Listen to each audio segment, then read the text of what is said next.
দেখতে দেখতে চোখের পলকেই রমজান মাসটা কেমন চলে গেল, তাই না? এই রমজানে আমরা সবাই কিন্তু আমাদের পরিবারের মানুষগুলোকে পছন্দের রান্নাবান্না করে খাওয়াতে ভীষণ পছন্দ করি। বিরিয়ানি কিন্তু সকলেরই পছন্দের একটি খাবার, আমিও কিন্তু ভীষণ পছন্দ করি। জীবনে কিন্তু অনেকবার গরুর মাংসের বিরিয়ানি রান্না করেছি, কিন্তু মুরগির মাংস দিয়ে বিরিয়ানি এই প্রথমবার চেষ্টা করলাম। হ্যালো এভরিওয়ান, আসসালামু আলাইকুম। কি অবস্থা সবার? সবাই কেমন আছেন? আশা করছি সবাই ভালো আছেন। আলহামদুলিল্লাহ, আমরাও কিন্তু বেশ ভালো আছি। চলে আসলাম আবারও নতুন একটি ভিডিও নিয়ে। আশা করছি শেষ পর্যন্ত সঙ্গেই থাকবেন। আজকের ভিডিওতে আমি আপনাদেরকে দেখাচ্ছি চিকেন বিরিয়ানি রান্নার রেসিপি, যা আমি জীবনে প্রথমবার রান্না করেছি আর প্রথমবারে হয়েছিল একদম পারফেক্ট। প্রথমেই কিন্তু আমি মুরগির মাংসগুলোকে প্রায় 30 মিনিটের মতো ম্যারিনেট করে রেখে দিয়েছিলাম। তারপর পেঁয়াজ কুচি আর সঙ্গে গোটা গরম মশলা ভেজে মুরগির মাংসগুলোকে সেখানে দিয়ে খুব ভালোভাবে ভুনা করে নিচ্ছি। আর অন্য চুলায় কিন্তু আমি বিরিয়ানির জন্য আলু ভাজতে বসিয়ে দিয়েছি।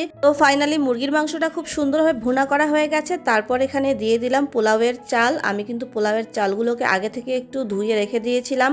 আর আজকের রান্নাটা কিন্তু আমি বিরিয়ানির প্যাকেট মশলা দিয়ে করছি। এখানে কিন্তু প্রায় 1 কেজির মতো মুরগির মাংসের বিরিয়ানি হচ্ছে। আর আজকের বিরিয়ানি রান্নাটা কিন্তু অসাধারণ মজার হয়েছিল। এখানে কিন্তু আমি লিকুইড দুধ ব্যবহার করেছি। তো মাংসের সঙ্গে পোলাওয়ের চালটা খুব ভালোভাবে কষিয়ে তারপর এখানে আমি পরিমাপ করে পানি দিয়ে দিলাম। আমি কিন্তু পানিটা মেপে ব্যবহার করেছি, এতে করে কিন্তু বিরিয়ানিটা অনেক বেশি ঝরঝরে হবে। আর এই তো দেখতেই পাচ্ছেন বিরিয়ানিটা কিন্তু প্রায় হয়ে এসেছে। আর এই পর্যায়ে দিয়ে দিলাম আলু, সঙ্গে কিছুটা কিশমিশ আর কাঁচামরিচ। এতে করে কিন্তু বিরিয়ানির মজাটা আরো অনেক গুণ বেড়ে যাবে। আর এখন আমি ঢাকনা দিয়ে ঢেকে দিলাম যতক্ষণ না হচ্ছে ততক্ষণ পর্যন্ত। আর এই যে দেখেন বিরিয়ানিটা কিন্তু খুব সুন্দরভাবে হয়ে গেছে। আর কতটা ঝরঝরে হয়েছে দেখলেই বুঝতে পারবেন। চাইলে আপনিও বাসায় ঝটপট এভাবে চিকেন বিরিয়ানি রান্না করে প্রিয় মানুষগুলোকে উপহার দিতে পারেন। তো আজকের ভিডিওটি এখানে শেষ করছি। ভিডিওটি যদি ভালো লেগে থাকে তাহলে অবশ্যই লাইক, কমেন্ট, শেয়ার করে পাশে থাকবেন। দেখা হবে পরবর্তীতে অন্য কোনো নতুন ভিডিওতে। আল্লাহ হাফেজ।